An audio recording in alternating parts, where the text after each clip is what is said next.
Le soir du 12 juin 1848 commença sous de si belles promesses que Lady Arabella Fairfax s'émerveillerait plus tard de voir à quel point l'espoir pouvait tourner en humiliation en l'espace d'une seule heure, car elle s'était vêtue avec un soin particulier en cette chaude soirée d'été, choisissant sa plus belle robe de soie ivoire avec sa délicate garniture de dentelle de Bruxelles et sa broderie de perles de rocaille, sa femme de chambre Clara arrangeant ses cheveux châtains en un élégant chignon avec quelques boucles savamment disposées encadrant son visage, et tandis qu'elle étudiait son reflet dans le miroir de sa chambre à Fairfax House, elle s'était accordé un rare moment de vanité, pensant que peut-être ce soir Sebastian Wentworth, le duc d'Ashford, son fiancé depuis 3 semaines, pourrait enfin la regarder avec quelque chose de plus chaleureux qu'une politesse courtoise, pourrait la voir comme plus que l'alliance convenable que leurs familles avaient arrangée, pourrait remarquer la façon dont elle avait porté le pendentif d'ambre qu'il lui avait offert lors de leurs fiançailles, parce qu'il était assorti à ses yeux. Le trajet en voiture jusqu'au jardin de Vauxhall avait été assez agréable, Sébastien assis en face d'elle dans ses habits de soirée impeccablement taillés, ses cheveux sombres coiffés en arrière sur ses traits aristocratiques, ses yeux gris distants comme il l'était si souvent, et Arabella avait comblé le silence par de douces observations sur le temps et la saison à venir, recevant des réponses monosyllabiques qu'elle se disait n'être que de la réserve ducale plutôt que de l'indifférence, car un homme n'offrait sûrement pas le mariage, même arrangé, sans une certaine estime pour sa future épouse. Vauxhall même lui avait coupé le souffle à leur arrivée, les légendaires jardins d'agrément étant à la hauteur de toutes les descriptions romantiques qu'elle avait jamais lues, avec des centaines de lanternes chinoises se balançant comme des étoiles capturées parmi les ormes centenaires, leur soie colorée projetant une lumière rose, or et azur sur les allées de gravier, où l'élite de Londres paradait dans ses plus beaux atours, des orchestres jouant depuis des pavillons cachés de sorte que la musique semblait émaner de l'air même, et au-dessus de tout cela, des feux d'artifice éclataient en cascades scintillantes qui arrachaient des exclamations et des applaudissements aux foules assemblées. Sébastien lui avait offert son bras avec un formalisme ducal, et ils s'étaient promenés le long de la grande allée, où il saluait ses connaissances de brefs hochements de tête, présentant Arabella comme sa promise, avec la chaleur que l'on mettrait à présenter un meuble, et elle avait souri gracieusement à chaque présentation, feignant de ne pas remarquer les regards spéculatifs, les sourcils levés, les commentaires chuchotés qui suivaient dans leur sillage, car elle savait ce que la société pensait de ce mariage. Un duc de lignée ancienne et de fortune considérable uni à la fille d'un baron dont la famille était respectable mais guère distinguée, et elle pouvait lire les questions dans leurs yeux, même s'ils n'osaient pas les exprimer à voix haute. Elle avait espéré qu'une fois qu'ils auraient quitté la foule, Sébastien pourrait se détendre, pourrait lui montrer l'homme sous le titre, et ainsi, lorsqu'il suggéra qu'ils empruntent l'allée sombre, elle avait accepté avec peut-être un peu trop d'enthousiasme, son cœur battant plus vite à l'intimité qu'une telle suggestion impliquait, car l'allée sombre était célèbre comme un lieu où les couples cherchaient l'intimité, où des déclarations étaient faites et des baisers volés sous la canopée de branches entrelacées qui bloquaient la lumière des lanternes et créaient un tunnel d'ombre romantique. La transition des jardins principaux brillamment éclairés au sombre corridor d'arbres fut abrupte, la température chutant de plusieurs degrés à l'ombre, les sons festifs de l'orchestre et des rires devenant étouffés et distants, et Arabella avait senti Sébastien se tendre à côté d'elle, son bras rigide sous sa main gantée, son allure s'accélérant comme s'il souhaitait se dépêcher de traverser plutôt que de s'attarder. Et elle avait senti le premier frémissement de malaise, se demandant si elle avait entièrement mal interprété ses intentions. Ils avaient parcouru peut-être la moitié de l'avenue d'un quart de mille, croisant d'autres couples qui n'étaient que des silhouettes dans la lumière diffuse des lampadaires, leur chuchotement et leur doux rire soulignant le silence tendu entre Arabella et Sébastien, quand il s'arrêta si brusquement qu'elle trébucha contre lui, et sa main jaillit pour saisir son bras avec une force qui laisserait des ecchymoses sur sa peau pâle, son visage détourné d'elle vers quelque chose ou quelqu'un dans la foule devant eux, et même dans la pénombre, elle put voir la couleur quitter ses traits, put voir la façon dont sa mâchoire se serra et ses yeux s'écarquillèrent de ce qui ressemblait à du choc ou peut-être de la terreur. « Arabella, vous devez me faire confiance, » dit-il, sa voix basse et urgente, sans toujours la regarder, sa prise sur son bras presque douloureuse maintenant. « Restez exactement ici, ne bougez pas, quoi que vous entendiez. » Et elle avait essayé de voir ce qu'il fixait, essayé de comprendre la panique soudaine dans son ton. « Sébastien, s'il vous plaît, qu'est-ce qui ne va pas? Laissez-moi vous aider, » commença-t-elle. Mais il se détournait déjà. « Vous ne pouvez pas m'aider avec ça. Personne ne le peut, » dit-il. Puis il disparut, s'évanouissant dans la foule de fêtards masqués et de promeneurs du soir comme si elle avait cessé d'exister, la laissant seule dans l'ombre, la main encore levée là où elle avait glissé de son bras. Les premières minutes, Arabella attendit docilement, confiante qu'il reviendrait momentanément, qu'une urgence l'avait appelé mais que sûrement il ne laisserait pas sa fiancée sans surveillance dans un jardin public, mais alors que 5 minutes devinrent 10 et 10 devinrent 20, la confusion céda la place à une peur insidieuse qui s'installa froidement dans son estomac, car l'allée sombre qui avait semblé romantique quelques instants auparavant paraissait maintenant menaçante, les ombres plus profondes, le bruissement des feuilles dans la brise nocturne sonnant comme une moquerie chuchotée, et les couples qui la croisaient commencèrent à la dévisager, leurs regards curieux la faisant se sentir exposée et ridicule, debout seule dans sa belle robe sans escorte, sans chaperon, sans explication pour son état solitaire. Elle essaya de garder son sang-froid, relevant le menton et arrangeant ses traits en une expression d'attente calme, comme si elle s'était simplement arrêtée pour admirer le feuillage ou reprendre son souffle. Mais à l'intérieur, elle était une masse bouillonnante d'émotions. Blessée que Sébastien l'ait laissée sans explication, effrayée que quelque chose de terrible lui soit arrivé, et une conscience grandissante et mortifiante qu'elle avait été abandonnée, véritablement et complètement abandonnée, de la manière la plus publique possible.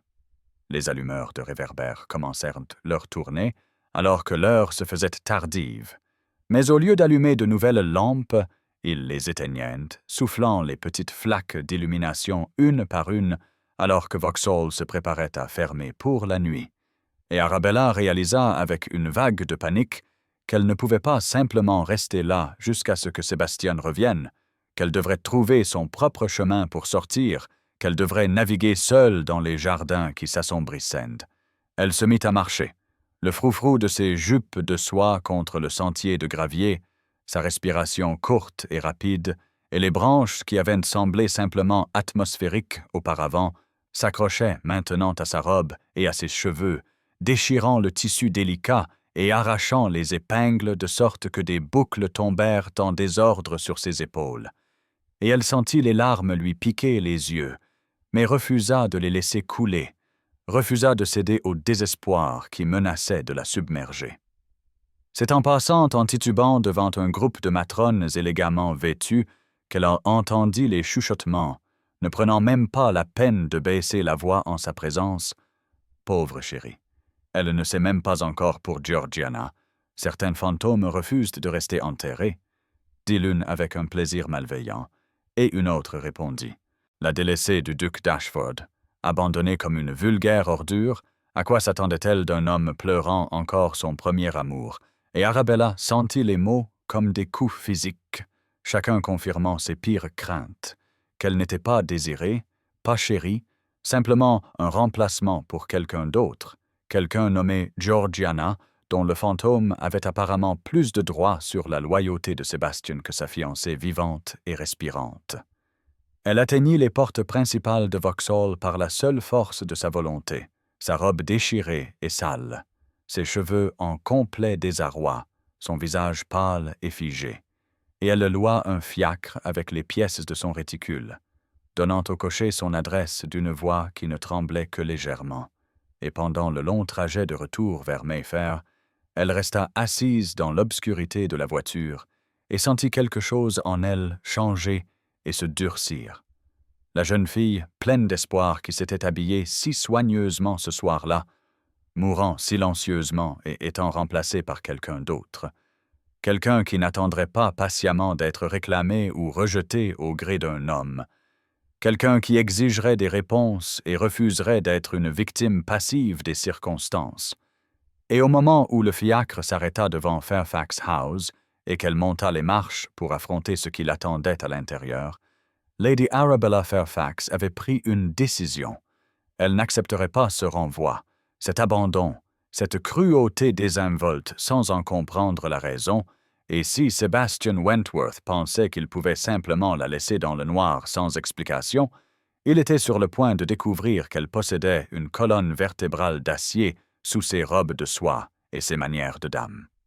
Prenez un instant pour vous abonner à notre chaîne et laissez un commentaire pour nous dire d'où vous regardez et quelle heure il est. C'est toujours fascinant de voir jusqu'où voyagent ces histoires à travers le monde. Merci. Arabella arriva à Fairfax House un peu après minuit et trouva toutes les bougies du salon allumées, et son père, Lord Edmund Fairfax, arpentant le tapis turc avec la fureur contenue d'un homme qui tenait sa rage en laisse depuis des heures. Et au moment où elle franchit la porte, encore débraillée et sale de son épreuve à Vauxhall, il se tourna vivement vers elle avec des yeux plus inquiets qu'en colère. « Dieu merci, tu es saine et sauve. Où est Ashford? Que s'est-il passé ?» exigea-t-il. Et elle ouvrit la bouche pour expliquer, mais il lui tendait déjà un morceau de papier plié. « Ceci est arrivé il y a 3 heures, livré par ses serviteurs. Lis-le. » Et Arabella prit la note avec des doigts tremblants et lut les lignes brèves et dévastatrices de l'écriture distinctive de Sébastien. Les fiançailles sont rompues, les arrangements financiers seront honorés, pardonnez-moi. Et c'était tout. Aucune explication. Aucune excuse au-delà de ce seul mot inadéquat. Juste un renvoi froid, comme si leurs fiançailles avaient été un arrangement commercial qu'il avait décidé de résilier. Son père était maintenant enragé, sa voix s'élevant à chaque mot. « Nous sommes ruinés. Arabella, comprends-tu? Ruinés. Le tout Londres l'a vu te parader à travers Vauxhall puis t'abandonner. Et maintenant ceci, ce bout de papier insultant, comme si tu étais la fille d'un marchand qu'il pouvait simplement payer et oublier. Je le provoquerai en duel, j'exigerai réparation. Aucun homme ne traite ma fille de cette façon et n'échappe aux conséquences. » Mais Arabella l'entendait à peine, les yeux fixés sur ce seul mot « pardonnez-moi », qui suggérait que Sébastien croyait avoir fait quelque chose nécessitant le pardon, qu'il n'était pas simplement un homme cruel jouant avec elle, mais quelqu'un en souffrance, quelqu'un qui avait fait un choix qu'il savait la blesserait, et elle se surprit à vouloir savoir pourquoi, à avoir besoin de savoir pourquoi, parce que le Sébastien qui avait agrippé son bras avec une telle urgence désespérée à Vauxhall n'était pas le même homme qui l'avait courtisé avec une politesse froide ces dernières semaines, et quelque part entre ces deux versions de lui se trouvait la vérité. Elle dormit mal cette nuit-là, se tournant et se retournant dans son lit tandis que son esprit rejouait chaque instant de la soirée, chaque mot, chaque geste, et en particulier ses commentaires chuchotés sur Georgiana et les fantômes qui refusaient de rester enterrés. Et au moment où l'aube se leva sur Londres, elle avait pris sa décision. Elle n'accepterait pas ce renvoi sans le comprendre, ne permettrait pas à Sébastien de simplement disparaître de sa vie en ne laissant que des questions et de l'humiliation dans son sillage. Et ainsi, elle se leva et s'habilla d'une simple robe de jour en mousseline gris colombe, pas de coiffure élaborée, aucune tentative de beauté, juste des vêtements pratiques pour une femme en mission. Et elle attacha ses cheveux en un chignon sévère à la nuque et se regarda dans le miroir et vit quelqu'un qu'elle reconnaissait à peine, quelqu'un avec de l'acier dans la colonne vertébrale et de la détermination dans les yeux. Elle dit à sa femme de chambre qu'elle allait rendre visite à sa cousine et prit un fiacre pour Mayfair, jusqu'à l'imposante façade de pierre d'Ashford House avec ses grilles en fer noir et ses jardinières parfaitement entretenues. Et elle monta les marches du perron, le cœur battant, mais le visage calme. Et quand le majordome ouvrit la porte et l'informa sur un ton de regret poli que sa grâce ne recevait pas de visiteurs, elle les surprit tous les deux en le bousculant pour entrer dans le hall d'entrée. « Je ne suis pas une visiteuse. Je suis sa fiancée. Ou je l'étais jusqu'à hier soir, et je vais le voir maintenant, » dit-elle d'une voix qui ne souffrait aucune discussion. Le majordome, un homme digne d'environ 60 ans, parut véritablement affligé. « Milady, je vous en prie, sa grâce a donné des instructions strictes. Il n'est pas lui-même, peut-être si vous reveniez une autre fois. » Mais Arabella se dirigeait déjà vers le bureau. Elle savait où il se trouvait depuis sa seule visite chaperonnée des semaines auparavant, lorsque Sébastien lui avait montré la maison qui allait devenir la sienne. Et elle ouvrit les doubles portes sans frapper, et entra dans une scène d'un tel désordre qu'elle s'arrêta net, choquée. Le bureau, qui avait été impeccable lors de sa précédente visite, était maintenant en complet désarroi, des papiers éparpillés sur toutes les surfaces, des livres arrachés des étagères et laissés ouverts sur les chaises et les tables, des cartes étalées sur le sol, et au centre de ce chaos se tenait Sebastian Wentworth, le duc d'Ashford, ne ressemblant en rien à l'aristocrate posé qui l'avait escorté à Vauxhall. Sa cravate était dénouée et pendait lâchement autour de son cou, sa chemise était froissée et partiellement déboutonnée. Un chaume sombre ombrait sa mâchoire. Ses cheveux étaient en désordre comme s'il y avait passé les mains à plusieurs reprises, et sur son bureau se trouvaient 3 verres de brandy vides et un 4e à moitié plein, et il fixait quelque chose sur le mur avec une telle intensité qu'il ne remarqua pas immédiatement son entrée. Arabella suivit son regard et sentit son souffle se couper, car là, sur le mur, en un lieu d'honneur au-dessus de la cheminée, était accroché un portrait de la plus belle femme qu'elle ait jamais vue, une jeune dame d'environ 20 ans avec des cheveux noirs de jaisse et d'extraordinaires yeux violettes, capturée en plein rire, la tête renversée en arrière et la joie rayonnant de chaque coup de pinceau. Et Arabella sut, sans qu'on le lui dise, que c'était Georgiana, le fantôme qui refusait de rester enterré, la femme dont le souvenir avait poussé Sébastien à abandonner sa fiancée dans un jardin sombre.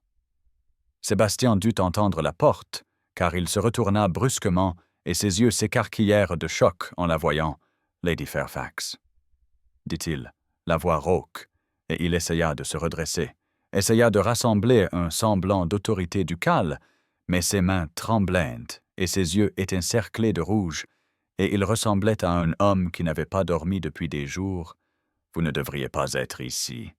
C'est inapproprié, c'est tout à fait inhabituel. » Mais Arabella le coupa d'une voix glaciale. « Vous avez rompu nos fiançailles par une note, votre grâce. Comme on renvoie une soubrette, je suis venu entendre les mots de vos propres lèvres. » Et elle s'avança plus loin dans la pièce, enjambant les papiers épars, jusqu'à se tenir, directement devant le portrait, l'étudiant avec la même intensité calme que Sébastien avait montré quelques instants auparavant. « Vous m'avez laissé dans le noir pour un fantôme ?» dit-elle doucement, regardant toujours le visage rieur de la femme peinte. « Je mérite de savoir pourquoi elle a plus de droit sur votre loyauté que moi. » Et elle se tourna pour lui faire face alors, et Sébastien tressaillit comme si elle l'avait frappé, ce qui lui dit que ces mots avaient atteint leur but, qu'il ressentait la honte de ce qu'il avait fait, même s'il le croyait justifié. Il essaya de maintenir sa froide distance, tenta de se replier sur la réserve aristocratique qui avait caractérisé toute leur cour. « Cela ne vous concerne pas, Lady Fairfax. Nos fiançailles étaient une erreur, une que je suis en train de rectifier. Les arrangements financiers seront honorés et vous serez libre de faire un mariage plus convenable. Mais Arabella Reed, un son dur sans humour, vous m'avez abandonné dans l'allée sombre de Vauxhall comme un déchet. Votre grâce. Je crois que nous sommes bien au-delà des convenances. Maintenant, dites-moi qui elle est et pourquoi la voir, ou pensez la voir, valait la peine de détruire nos deux réputations. » Quelque chose dans la façade de Sébastien se fissura alors. Peut-être était-ce son refus d'être renvoyé, ou peut-être était-ce simplement qu'il portait ce fardeau seul depuis trop longtemps et avait besoin de le dire à voix haute. Et il s'affaissa dans le fauteuil derrière son bureau comme une marionnette dont on aurait coupé les fils, le visage dans les mains, et quand il parla, sa voix était étouffée et brute d'émotion. Je l'ai vue.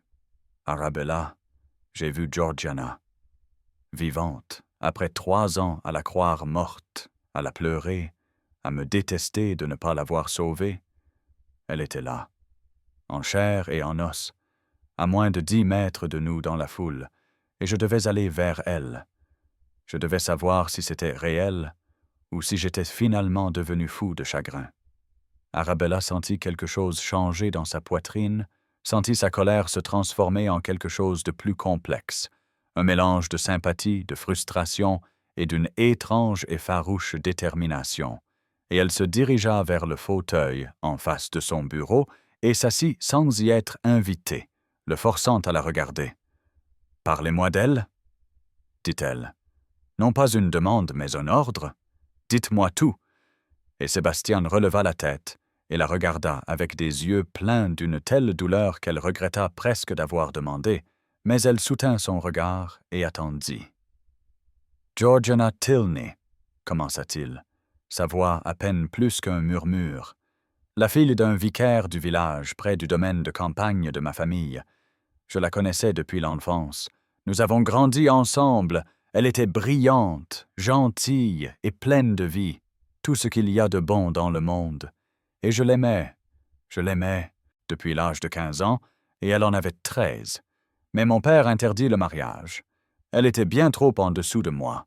La fille d'un vicaire sans fortune ni relation, il avait des projets pour que j'épouse la fille d'un comte ou d'un duc, quelqu'un qui apporterait pouvoir et influence à la famille.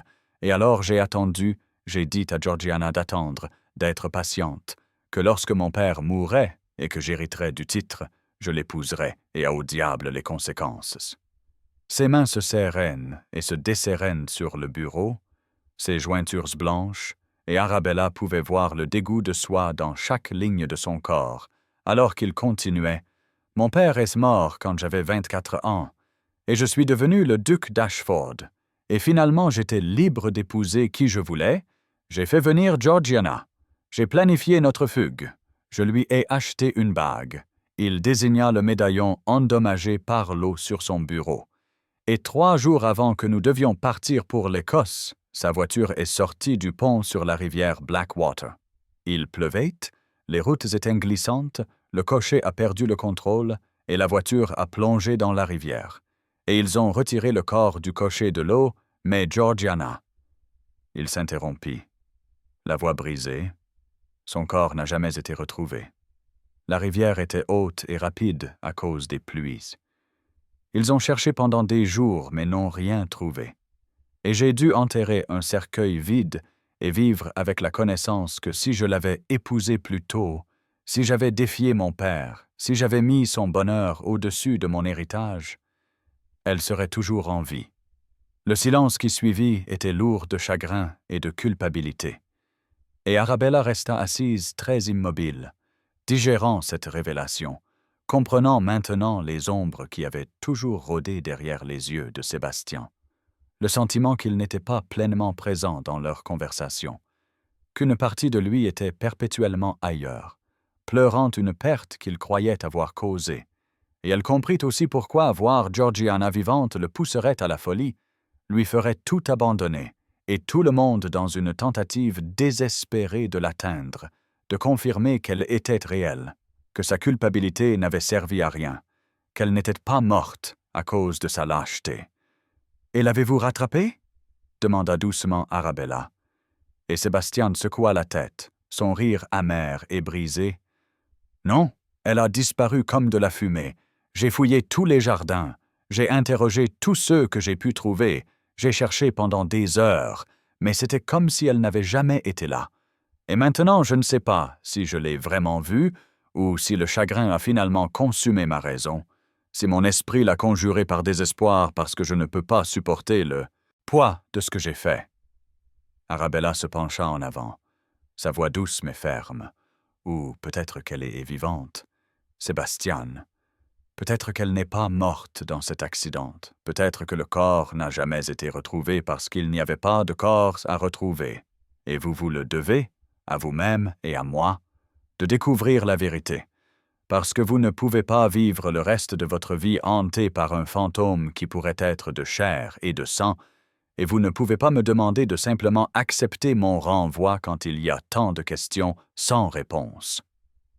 Sébastien la regarda comme s'il la voyait pour la première fois, la voyant vraiment, non pas comme la mariée convenable que ses conseillers avaient se choisie, ou l'obligation qu'il avait essayé d'honorer, mais comme la femme qui s'était frayé un chemin dans son bureau et avait exigé des réponses et avait refusé d'être renvoyée avec des platitudes et des excuses, et quelque chose dans son expression changea, une fissure apparaissant dans le mur qu'il avait construit autour de son cœur. « Vous devriez me haïr, » dit-il avec étonnement. « Je vous ai abandonné, humilié, j'ai rompu nos fiançailles sans explication. Pourquoi êtes-vous encore ici? Pourquoi vous souciez-vous de ce qui est arrivé à Georgiana? » Et Arabella se leva, lissant ses jupes, parce que je refuse d'être une note de bas de page dans la tragédie de quelqu'un d'autre. Votre grâce, parce que si ma vie doit être ruinée par cela, je connaîtrai au moins toute l'histoire, et parce que malgré tout, je crois que vous êtes un homme meilleur que ce que vos actions de la nuit dernière suggèrent, et j'aimerais vous aider à le prouver, à vous-même, sinon à moi. Et sur ce, elle se tourna et se dirigea vers la porte, s'arrêtant la main sur la poignée pour le regarder à nouveau. Je reviendrai demain à 10 heures, et nous commencerons à enquêter sur ce qui est arrivé à Georgiana Tilney. Et si vous n'êtes pas là pour me recevoir, si vous me renvoyez à nouveau, alors vous êtes le lâche que vous croyez être, et je me laverai les mains de vous entièrement. Mais si vous êtes ici, si vous êtes prête à affronter ce mystère de front, alors peut-être pourrons-nous trouver la vérité ensemble. Et peut-être, quand ce sera fini, pourrons-nous déterminer ce qui, s'il y a quoi que ce soit, reste entre nous. Et elle le laissa assis dans son bureau en ruine, la regardant partir avec une expression d'espoir confus qu'il n'avait pas arborée depuis 3 longues années.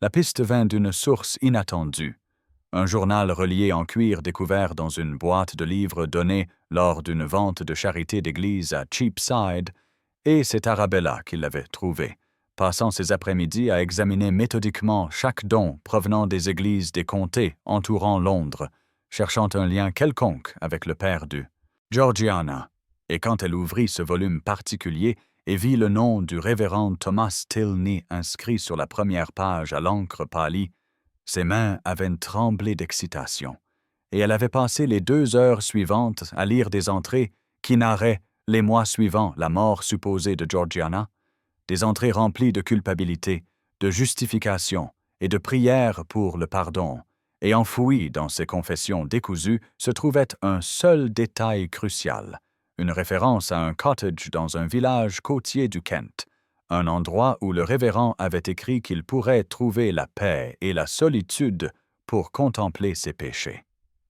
Ils partirent pour le Kent le lendemain matin, prenant la voiture la plus rapide de Sébastien et traversant la campagne estivale, avec un sentiment d'urgence qui rendait toute conversation impossible, tous deux perdus dans leurs propres pensées sur ce qu'ils pourraient trouver. Et Arabella observait le profil de Sébastien, alors qu'il regardait par la fenêtre les champs et les haies qui défilaient, voyant la tension dans sa mâchoire, la façon dont ses mains agrippaient ses genoux, et elle se demandait ce qu'il ressentait, s'il espérait trouver des réponses ou les craignait, si la perspective de découvrir que Georgiana pourrait être vivante le remplissait de joie ou d'effroi, ou d'un mélange complexe des deux. Le village était exactement aussi mélancolique que le journal l'avait suggéré. Un ensemble de cottages en pierre grise accrochés aux falaises blanches au-dessus de la Manche, balayés par les vents et isolés. le genre d'endroit où les gens venaient pour disparaître du monde, et l'air salin était vif et pur, portant les cris des mouettes et le tumulte constant des vagues contre les rochers bien en dessous, et alors qu'ils demandaient leur chemin aux habitants taciturnes, Arabella sentit un pressentiment grandissant, une certitude que quoi qu'ils découvrent ici, cela changerait tout entre elle et Sébastien, forcerait des choix qu'aucun d'eux n'était prêt à faire. Le cottage se dressait à la lisière du village, séparé de ses voisins par une étendue d'herbes sauvages parsemée de fleurs sauvages de fin d'été. Et il était petit et sobre, ses fenêtres sombres, son jardin en friche. Et quand ils frappèrent à la porte usée par le temps, il y eut un long silence avant que des pas traînants ne s'approchent de l'intérieur et que la porte ne s'ouvre pour révéler un homme qui avait vieilli d'une décennie en 3 ans. Le révérend Tilney était décharné et voûté, le visage gris de maladie, les yeux enfoncés mais brûlants d'une intensité fiévreuse. Et quand il vit Sébastien se tenant sur son seuil, son visage devint encore plus pâle, et il recula en chancelant comme s'il avait vu un fantôme lui-même. « Votre grâce, » murmura-t-il. Sa voix un râle de poumon endommagé. « Je savais que vous viendriez un jour. J'ai attendu. Redoutant ce jour, je vous en prie. Entrez. Laissez-moi tout vous dire, avant que Dieu ne m'appelle à rendre compte de mes péchés. » L'intérieur du cottage était aussi sobre qu'une cellule de moine, une seule pièce avec un lit étroit, une table, une chaise et des étagères garnies de textes religieux, et sur chaque surface disponible se trouvaient des images de Georgiana, des croquis, des peintures et un portrait miniature dans un cadre en argent, un sanctuaire à une fille qui n'était pas morte mais que le révérend avait néanmoins perdue, et l'odeur de la maladie flottait lourdement dans l'air, la pourriture douce de la tuberculose, et Sébastien dut se faire violence pour entrer, pour s'asseoir sur la chaise que le révérend indiquait, tandis qu'Arabella se tenait près de la porte, observant et écoutant, et sentant son cœur se briser d'avance pour ce qui allait arriver.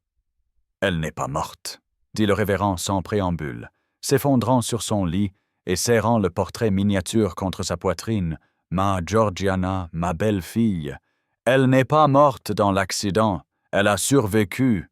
Que Dieu nous aide tous les deux, elle a survécu. Mais elle était gravement blessée. Son visage, son cou, les médecins ont dit qu'elle porterait les cicatrices pour toujours. Et quand elle s'est vue dans le miroir, quand elle a compris ce qu'elle était devenue, elle m'a supplié de l'aider à disparaître. Elle a dit qu'elle ne pouvait pas supporter que vous la voyiez comme ça, ne pouvait pas endurer l'idée que vous l'épousiez par pitié ou par devoir plutôt que par amour. » Sébastien était devenu complètement immobile, son visage vidé de toute couleur, ses yeux fixés sur le révérend avec une intensité presque effrayante, et Arabella pouvait voir ses mains trembler là où elles agrippaient les bras du fauteuil, et quand il parla, sa voix était à peine audible, elle était vivante, tout ce temps, 3 ans, et vous m'avez laissé croire qu'elle était morte. Vous m'avez laissé la pleurer, vous avez organisé des funérailles et enterré un cercueil vide, et m'avez regardé me détruire de culpabilité. Et pourquoi? Parce qu'elle avait honte de ses cicatrices, parce qu'elle pensait que j'étais trop superficiel pour l'aimer, à moins qu'elle ne soit parfaite. Le révérend pleurait maintenant, des larmes coulant sur son visage émacié, sa respiration en halètement laborieux. Elle m'a fait jurer, votre grâce. Elle a dit que vous l'épouseriez par devoir, par culpabilité pour ses cicatrices. Elle voulait être aimée pour elle-même, pas plainte pour ce qu'elle avait perdu. Et moi, que Dieu me pardonne, j'ai accepté, j'ai vendu l'argenterie de l'Église pour obtenir l'argent, j'ai payé un médecin pour falsifier le certificat de décès, j'ai organisé son passage en France, à Paris, où elle pourrait commencer une nouvelle vie, et j'ai vécu avec ce choix chaque jour depuis. Je l'ai senti ronger mon âme comme cette maladie ronge mes poumons. » Sébastien se leva brusquement, la chaise raclant contre le plancher en bois, et il se mit à arpenter la petite pièce comme un animal en cage, ses mouvements saccadés et incontrôlés, et Arabella pouvait voir la guerre se dérouler sur ses traits, le choc laissant place à l'incrédulité, puis à l'angoisse, puis à la colère, et elle voulait aller vers lui offrir du réconfort, mais elle savait que c'était quelque chose qu'il devait digérer seul, cette révélation que sa culpabilité n'avait servi à rien, que la femme qu'il avait pleuré avait choisi de le quitter, avait pris la décision pour eux deux, sans lui faire assez confiance pour le laisser choisir. Ne me faisait-elle pas assez confiance pour me laisser faire ce choix? Dit Sébastien, la voix s'élevant. Ne me connaissait-elle pas assez bien pour comprendre que je l'aurais aimé quoi qu'il arrive, que son visage était la chose la moins importante chez elle, ou ne m'aimait-elle tout simplement pas assez pour me laisser le prouver? Et le révérend secoua faiblement la tête. Elle vous aimait assez pour ne pas vous accabler de cela. Votre grâce, elle vous aimait assez pour vous libérer, pour vous laisser trouver une épouse qui pourrait être une duchesse convenable, qui pourrait se tenir à vos côtés sans honte. Et Sébastien rit. Un son dur et amer, elle m'a laissé enchaîner, révérente des chaînes de culpabilité et de chagrin qui m'ont lié pendant 3 ans. Ne me parlez pas de liberté. Arabella s'avança alors, sa voix calme mais ferme. Où est-elle maintenant? Et le révérend fouilla dans le tiroir de sa table de chevet et en retira un papier plié. Voici l'adresse à Paris où elle a vécu. Elle enseigne la musique aux filles de famille riches. Elle s'est construite une vie tranquille. Et elle m'a demandé de ne pas la contacter, de ne dire à personne où elle se trouve. Mais je me meurs, et je ne peux pas emporter ce secret dans ma tombe. Je ne peux pas faire face à mon Dieu en sachant que je l'ai aidé à perpétrer cette supercherie. Et il tendit le papier à Sébastien avec une main tremblante. Vous méritez de savoir votre grâce. Vous méritez la chance de la voir, d'entendre la vérité de ses propres lèvres, de faire votre propre choix sur ce qui se passera ensuite.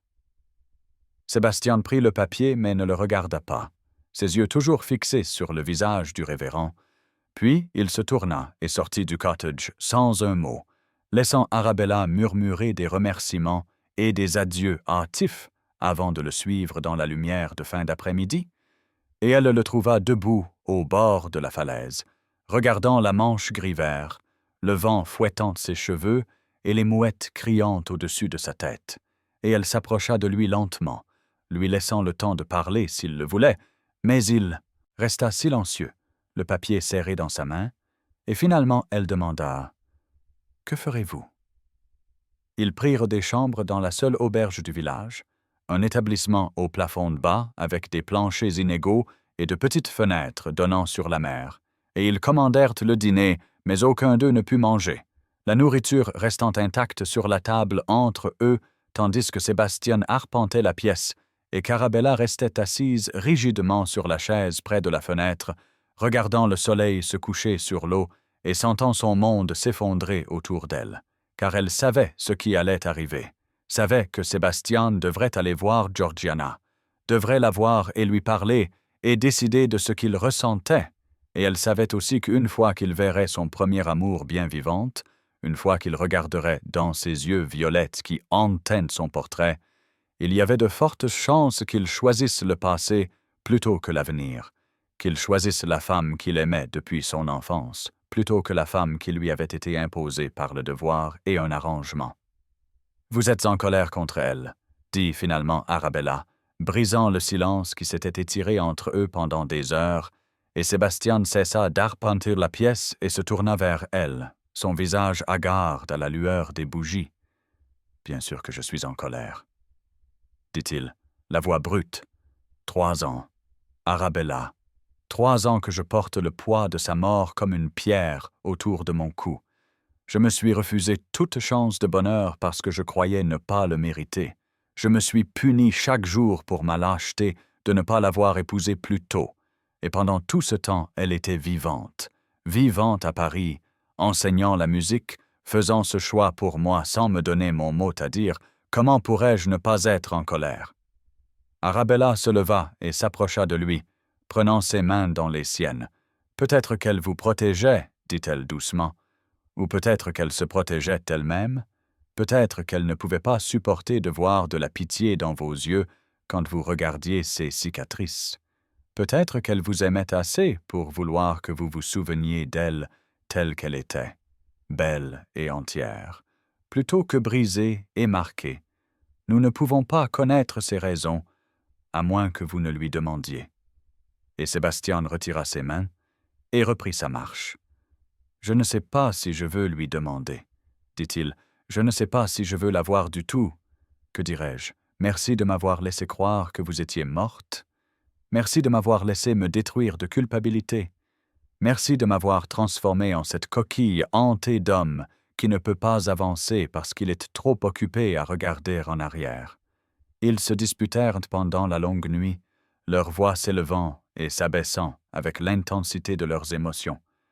Et ce fut la conversation la plus honnête qu'ils aient eue depuis le début de cette épreuve, sans politesse ni retenue pour adoucir les angles vifs de leurs sentiments, et Sébastien confessa des choses qu'il n'avait jamais dites à voix haute, qu'il ne savait pas s'il avait jamais vraiment aimé Georgiana ou s'il avait aimé l'idée d'elle, le romantisme de défier son père, le frisson de la passion interdite, qu'il avait passé 3 ans à pleurer non seulement la femme, mais aussi sa propre jeunesse et son idéalisme perdu. Et Arabella écoutait et souffrait pour lui.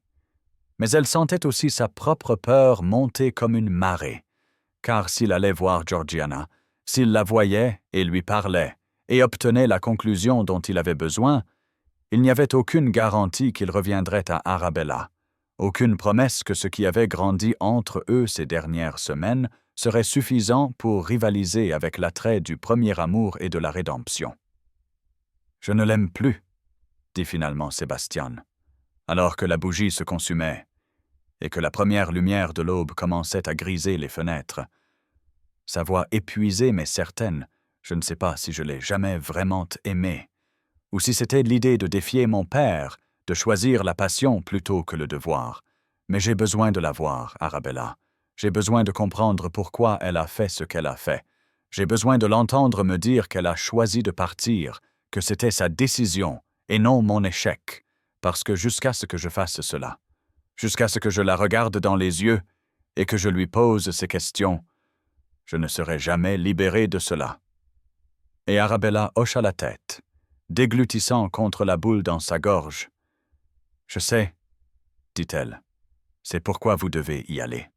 Vous ne pourrez jamais avancer tant que vous n'aurez pas affronté votre passé, tant que vous n'aurez pas mis ce fantôme au repos une fois pour toutes. » La lettre arriva le lendemain matin, livrée par un courrier qui avait chevauché toute la nuit depuis Londres, et elle était adressée à Sébastien d'une écriture féminine qu'Arabella ne reconnut pas, et quand il l'ouvrit et en lut le contenu, son visage devint blanc, et il tendit le papier à Arabella sans un mot, et elle lut le bref message écrit d'une écriture élégante. « J'ai appris votre enquête.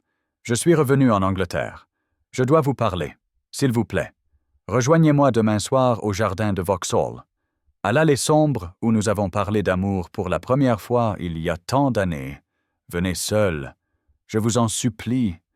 Il y a des choses que je dois expliquer, des choses que je dois dire qui ne peuvent être écrites dans une lettre. À vous pour toujours, Georgiana. » Le symbolisme ne leur échappa à aucun des deux. Vauxhall, l'allée sombre, l'endroit où Sébastien avait abandonné Arabella quelques semaines auparavant, et maintenant Georgiana lui demandait de la rencontrer là-bas, lui demandant de retourner sur les lieux d'une trahison pour en affronter une autre, et Arabella sentit quelque chose se tordre dans sa poitrine, une douleur aiguë qui aurait pu être de la jalousie ou de la peur, ou simplement la certitude qu'elle était sur le point de le perdre, qu'il irait voir Georgiana, la verrait vivante, entendrait ses explications et se souviendrait de toutes les raisons pour lesquelles il l'avait aimée, et que le lien fragile qui s'était tissé entre lui et Arabella se briserait comme du verre. « Elle veut me rencontrer à Vauxhall, » dit Sébastien, la voix creuse, « à l'allée sombre où je vous ai laissé. » Et Arabella réussit un triste sourire. « Elle a un sens de la poésie, » dit-elle, « ou de la cruauté.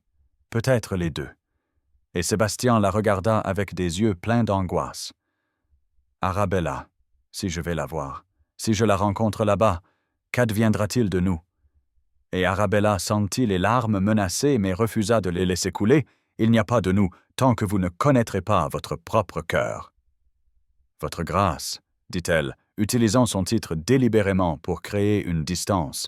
Pour se protéger de la douleur d'espérer, vous devez aller la voir, vous devez entendre ce qu'elle a à dire. Vous devez décider de ce que vous ressentez et de ce que vous voulez. Et seulement alors pourrons-nous déterminer s'il reste quelque chose entre nous, si ce que nous avons construit ces dernières semaines est assez fort pour survivre au retour de votre premier amour. Ils retournèrent à Londres en silence, la voiture les ramenant à travers la même campagne qu'ils avaient parcourue avec tant d'espoir et d'urgence quelques jours auparavant, mais maintenant tout avait changé. La révélation de la survie de Georgiana avait déplacé le sol sous leurs pieds, avait transformé leur enquête d'une quête partagée en quelque chose de plus complexe et douloureux. Un règlement de compte qui forcerait Sébastien à choisir entre son passé et son avenir, entre le fantôme qu'il avait pleuré et la femme qui s'était tenue à ses côtés dans la recherche de la vérité. Et Arabella s'assit en face de lui et regarda son visage et essaya de mémoriser chaque détail, la façon dont son front se plissait quand il pensait, la fermeté de sa mâchoire, les ombres sous ses yeux dues au manque de sommeil, parce qu'elle savait, même si elle ne voulait pas l'admettre, que c'était peut-être la dernière fois qu'ils étaient ensemble comme ça, partenaires et presque amants, avant que tout ne change. Quand ils atteignirent Londres, Sébastien la raccompagna jusqu'à sa porte à Fairfax House, et ils se tinrent sur les marches dans le crépuscule, aucun ne voulant dire au revoir, mais sachant qu'ils le devaient. Et finalement, Sébastien prit ses mains dans les siennes, sa prise ferme et désespérée. « Je ne veux pas vous perdre, » dit-il, la voix brisée. « Ces semaines avec vous, ce partenariat que nous avons construit, cela a signifié plus pour moi que je ne peux le dire. Vous m'avez donné un but et de l'espoir quand je pensais n'en avoir aucun, et je ne peux pas supporter l'idée de m'éloigner de cela, de vous. » Et Arabella serra ses mains et se força à sourire. « Alors ne vous éloignez pas, » dit-elle. « Allez voir Georgiana. Entendez ce qu'elle a à dire. Faites la paix avec le passé. Et puis, si vous me voulez encore, si vous croyez encore qu'il y a quelque chose qui vaut la peine d'être poursuivi entre nous, revenez vers moi. Revenez et nous construirons quelque chose de nouveau ensemble. Quelque chose qui ne soit pas hanté par les fantômes ou la culpabilité. » Mais Sébastien, et elle prit une profonde inspiration, se préparant pour ce qu'elle devait dire ensuite.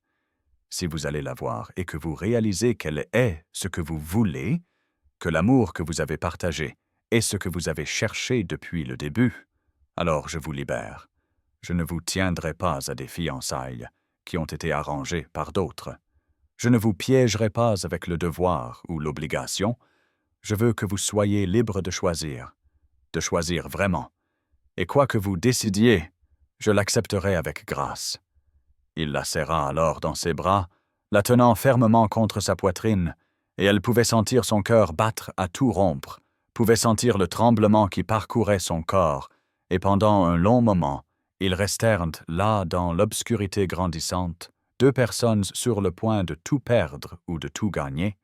Puis il la relâcha et recula, ses mains retombant le long de son corps. « Demain soir, dit-il, j'irai la voir demain soir, et quand ce sera fait, quand je connaîtrai la vérité, et que j'aurai fait ma paix, je viendrai à vous, je vous dirai ce que j'ai décidé. Et je vous le jure, Arabella, quel que soit le choix que je ferai, ce sera la vérité de mon cœur, pas le devoir ou la culpabilité ou l'obligation, mais ce que je veux vraiment, ce que je ressens vraiment. » Et elle hocha la tête, incapable de parler au-delà du serrement dans sa gorge. Et elle le regarda descendre les marches et monter dans sa voiture, le regarda jusqu'à ce qu'il disparaisse au coin de la rue. Puis elle entra et monta les escaliers jusqu'à sa chambre, et enfin, s'autorisa à pleurer, de grands sanglots déchirants qui secouaient tout son corps, parce qu'elle savait que demain soir, Sébastien rencontrerait Georgiana dans l'allée sombre à Vauxhall, l'endroit où leur histoire avait commencé, et quand il le ferait, il devrait choisir entre la femme qu'il avait aimée en premier et la femme qu'il pourrait aimer en dernier, et Arabella ne pouvait rien faire d'autre qu'attendre, espérer et prier que le lien qu'ils avaient tissé soit assez fort pour survivre au retour d'un fantôme fait chair. Sébastien arriva au jardin de Vauxhall alors que le soleil d'été commençait sa descente vers l'horizon, peignant le ciel de nuances d'ambre et de rose, et il franchit les portes d'entrée le cœur martelant contre ses côtes et les poings serrés, chaque pas le rapprochant d'une confrontation qu'il avait à la fois besoin et redoutait, car quelque part dans ces jardins, Georgiana attendait, la femme qu'il avait pleurée pendant 3 ans, le fantôme fait chair, et il savait que ce qui se passerait dans l'heure suivante déterminerait le cours du reste de sa vie. Les jardins commençaient à se remplir des premiers visiteurs du soir, des familles se promenant avant le dîner, de jeunes couples cherchant le romantisme des jardins d'agrément, et Sébastien se déplaçait parmi eux comme un homme dans un rêve, voyant à peine les sentiers et les pavillons familiers, tout son être concentré sur l'allée sombre devant lui, ce quart de mille d'avenue ombragée où il avait abandonné Arabella quelques semaines auparavant, où il avait choisi la panique plutôt que la loyauté, et laissé la femme qui deviendrait son salut seul dans l'obscurité. Et maintenant, il revenait pour faire face à une autre femme, un autre choix, une autre chance de choisir correctement, ou d'échouer complètement. Elle attendait au milieu de l'allée sombre, exactement là où il avait laissé Arabella, une silhouette élancée dans une cape sombre avec un voile couvrant son visage. Et tandis que Sébastien approchait, elle se tourna vers lui, et il put voir qu'elle tremblait même de loin, put sentir la peur et l'espoir rayonnant d'elle à parts égales. Et il s'arrêta à quelques pas, lui laissant de l'espace, leur laissant à tous les deux le temps de s'adapter à cette réunion impossible. Et pendant un long moment, ils restèrent simplement là dans les ombres grandissantes, tandis que les sons des jardins s'estompaient autour d'eux et que le monde se réduisait à eux deux et au poids de 3 années de chagrin et de tromperie. Georgiana leva les mains vers son voile avec des doigts qui tremblaient visiblement, et Sébastien se surprit à retenir son souffle, ne sachant pas ce qu'il verrait, ce qu'il ressentirait, si la vue d'elle ressusciterait l'amour qu'il pensait avoir enterré ou confirmerait ce qu'il avait commencé à soupçonner pendant ces semaines avec Arabella, que la Georgiana qu'il avait aimée n'existait que dans la mémoire, idéalisée et figée dans le temps, ayant peu de ressemblance avec la femme vivante et respirante qui se tenait devant lui maintenant.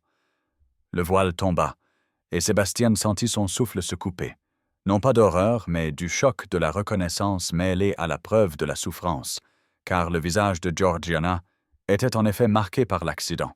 Un réseau de fines cicatrices blanches tracées le long de sa mâchoire gauche et descendant le long de son cou, certaines à peine visibles, d'autres plus prononcées, créant une délicate toile qui attrapait la lumière déclinante, et sa peau avait la pâleur de quelqu'un qui avait passé des années à éviter les miroirs et les regards indiscrets. Mais ses yeux étaient les mêmes, ces extraordinaires yeux violettes qui avaient hanté son portrait et ses rêves, et ses traits étaient encore beaux malgré les cicatrices, encore reconnaissables comme la jeune fille qu'il avait aimée. Et Sébastien sentit une vague de compassion l'envahir, pas de la pitié, mais une véritable tristesse pour ce qu'elle avait enduré, pour la douleur qu'elle avait subie, à la fois physique et émotionnelle. « Voilà ce dont je vous ai épargné, » dit Georgiana, sa voix à peine plus qu'un murmure, mais ferme, manquant du tremblement qui avait secoué ses mains.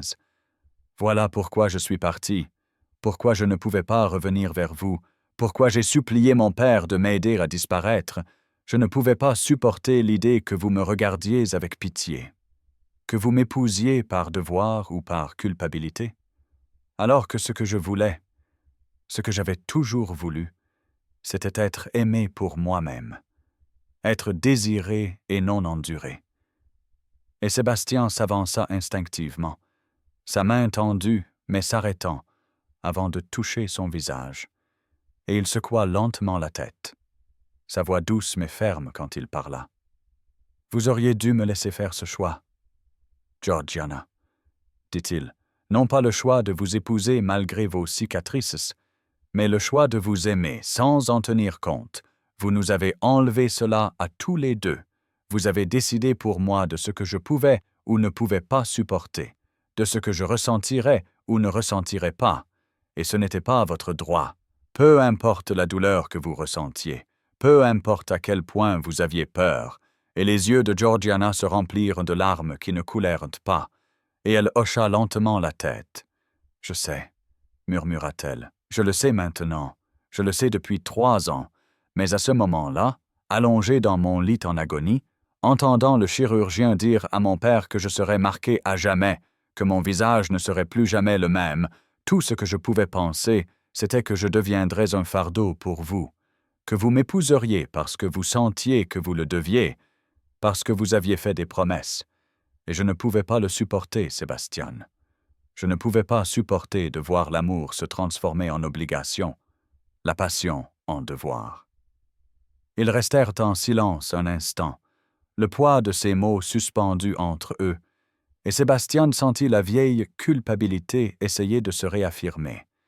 Le refrain familier qu'il aurait dû se battre plus fort, l'épouser plus tôt, empêcher l'accident par la seule force de sa volonté.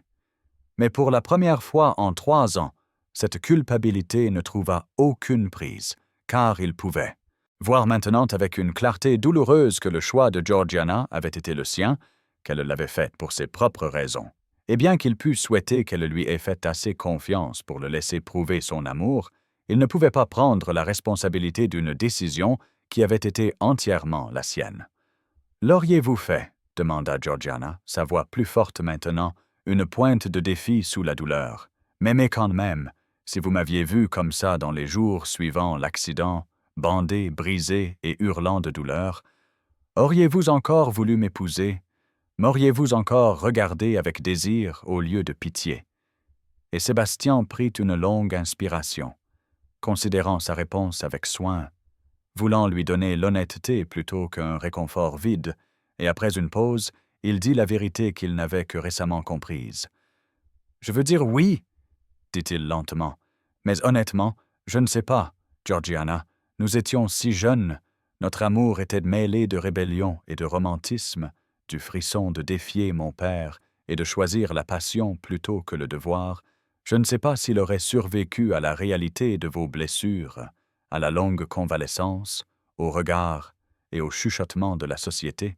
J'aimerais croire que j'aurais été assez fort, assez noble, mais je ne peux pas le dire avec certitude, et c'est peut-être la chose la plus honnête que je puisse vous dire, que le garçon qui vous aimait vous aurait peut-être déçu tout aussi gravement que vous le craignez. » Georgiana ferma brièvement les yeux, et une seule larme s'échappa pour tracer son chemin sur sa joue marquée. Et quand elle les rouvrit, il y avait une triste acceptation dans son regard.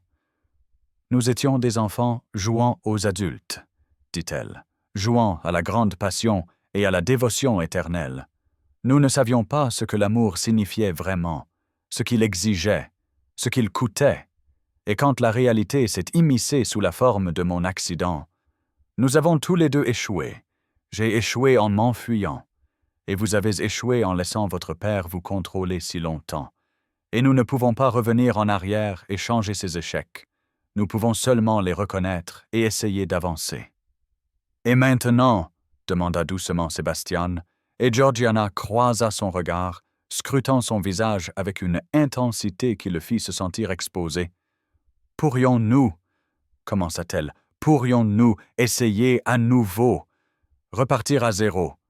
Vous connaissez la vérité maintenant, vous me voyez tel que je suis, marquée mais vivante, et j'ai tellement appris en ces 3 ans. Je me suis construit une vie à Paris, j'enseigne la musique et j'ai trouvé une certaine paix. Mais quand je vous ai vu à Vauxhall cette nuit-là, quand je vous ai vu dans vos habits ducaux avec votre belle fiancée à votre bras, toute cette paix s'est brisée. Et j'ai réalisé que j'avais fait une terrible erreur, que j'avais jeté quelque chose de précieux par peur. Et je suis revenu. Sébastien, je suis revenu en Angleterre pour vous voir, pour demander s'il pourrait y avoir une seconde chance pour nous. » Les mots restèrent suspendus dans l'air entre eux.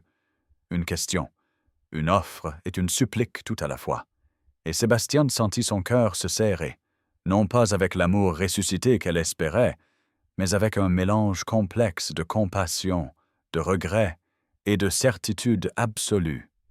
Et il connut sa réponse avant de former consciemment les mots. La connut dans la façon dont son esprit conjura immédiatement non pas le visage de Georgiana, mais celui d'Arabella, non pas les yeux violets devant lui, mais des yeux ambrés, pleins d'intelligence et de courage, non pas la femme de son passé, mais la femme de son présent et de son avenir. « Non, » dit-il doucement, et Georgiana tressaillit comme s'il l'avait frappée, mais il continua, sa voix ferme et sûre. « Pas à cause de vos cicatrices, Georgiana. Elles ne me repoussent pas. Ce sont simplement les marques de ce que vous avez survécu, mais parce que je suis amoureux de quelqu'un d'autre, quelqu'un qui m'a vu à mon pire, brisé, en deuil et à moitié fou de culpabilité, et qui a choisi de m'aider à devenir meilleur, quelqu'un que j'ai abandonné à cet endroit même, dans cette allée sombre, et qui m'a en quelque sorte pardonné assez pour se tenir à mes côtés ces dernières semaines, pendant que nous vous cherchions, pendant que nous découvrions la vérité sur ce qui s'était passé. « Lady Arabella Fairfax, » dit Georgiana. Non pas une question, mais une affirmation, et sa voix contenait une note de triste compréhension. J'ai vu comment vous la regardiez cette nuit-là à Vauxhall. J'ai vu la façon dont vos yeux la suivaient, même lorsque vous marchiez vers moi. Et je l'ai enviée, Sébastien. J'ai envié le fait qu'elle avait votre attention d'une manière que je n'ai jamais vraiment eue.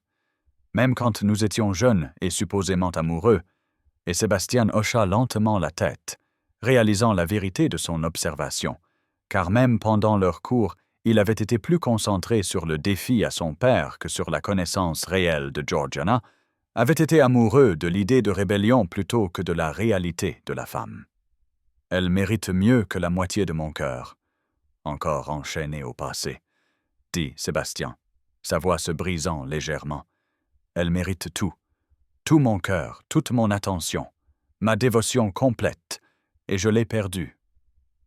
Georgiana, je l'ai perdue parce que je ne pouvais pas vous laisser partir, ne pouvais pas cesser de me punir pour des échecs réels et imaginaires. Et maintenant, elle m'a envoyé ici pour faire mon choix, et je la choisis. Je choisis l'avenir plutôt que le passé. Mais je crains qu'il ne soit trop tard, qu'elle ne veuille pas de moi après tout cela, après que je lui ai fait subir cette épreuve. Georgiana pleurait ouvertement maintenant, mais elle réussit un sourire tremblant.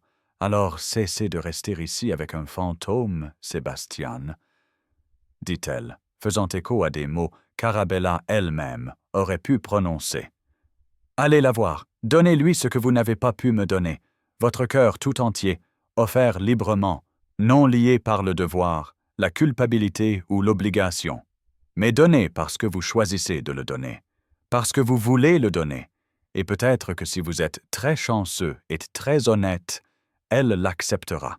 Et elle s'avança et se hissa sur la pointe des pieds pour déposer un baiser sur son front, une bénédiction et un adieu. Puis elle ramena son voile sur son visage et s'éloigna dans l'allée sombre, disparaissant dans les ombres grandissantes, et Sébastien la regarda partir et sentit le poids de 3 années de chagrin et de culpabilité se lever enfin de ses épaules, se sentit devenir plus léger, plus libre, comme s'il avait porté une pierre et qu'on lui avait enfin donné la permission de la poser. Il resta seul dans l'allée sombre, alors que la dernière lumière s'estompait du ciel et que les allumeurs de réverbères commençaient leur tournée du soir, se déplaçant à travers Vauxhall avec leurs longues perches, touchant la flamme à la mèche, et une par une, les lanternes commencèrent à briller, transformant les jardins du crépuscule en un royaume féerique de lumière colorée, et Sébastien regarda cette transformation et sentit quelque chose se mettre en place dans son esprit. Une idée folle, désespérée, absolument nécessaire, qui fit battre son cœur et trembler ses mains d'un mélange de peur et d'espoir. Il trouva le maître des jardins de Vauxhall dans son bureau près du pavillon principal, un homme corpulent nommé Chester qui gérait les jardins d'agrément depuis 20 ans et se vantait d'avoir vu toutes les formes d'excès et d'excentricité aristocratique, mais même lui parut surpris lorsque le duc d'Ashford fit irruption dans son bureau avec des yeux fous et des cheveux en désordre, et commença à faire des demandes qui frôlaient la folie. « Je veux que chaque lanterne de l'allée sombre soit allumée, » dit Sébastien sans préambule. « Pas seulement allumée, mais doublée, triplée. Je veux que 1000 lanternes soient commandées et suspendues avant demain soir. Des lanternes chinoises, des lustres en cristal, des candélabres, tout ce qui peut contenir une flamme. Je veux que cette avenue soit transformée en un corridor de lumière comme Londres n'en a jamais vu, et Chester le dévisagea comme s'il était devenu fou. Votre grâce, c'est impossible. Nous n'avons pas autant de lanternes. Nous ne pourrions pas les obtenir à temps, et la dépense serait astronomique. Mais Sébastien le coupa, sortant une bourse lourde d'or de sa poche et la laissant tomber sur le bureau avec un bruit sourd qui fit sursauter les papiers.